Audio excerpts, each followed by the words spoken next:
Yeah, some people say, when I'll ask, a lot of people say like good people go to heaven, bad people go to hell.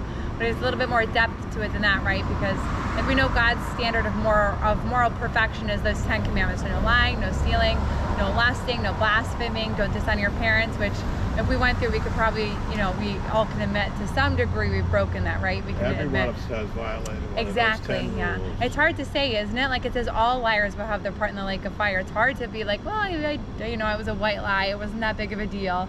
It's hard to say like, well, actually I'm a liar. Isn't it hard sometimes to admit that? You're a liar.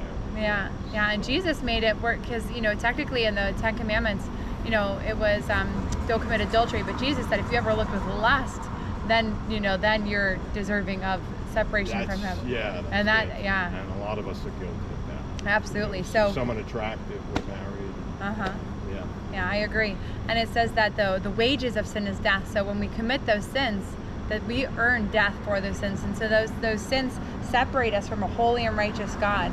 And the beautiful thing is, as you know, is that Jesus Christ, God himself, stepped into his creation, lived a perfect, spotless, sinless life, and died on the cross. So he did that, and when you put your faith and trust in him, you put on his righteousness. Say it. Yep, Jesus Christ is King. Yep. Say Christ is Lord. And so. Say Christ. Thank you.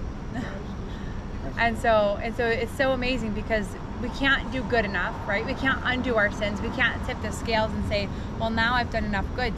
That's why, like you said, putting your faith in Jesus, because he's the only avenue to heaven. He is the way, the truth, and the life. Nobody else goes to be in heaven unless you trust in him. Go through him. Exactly, because he paid for our fine. Yeah, he walked the sinless life.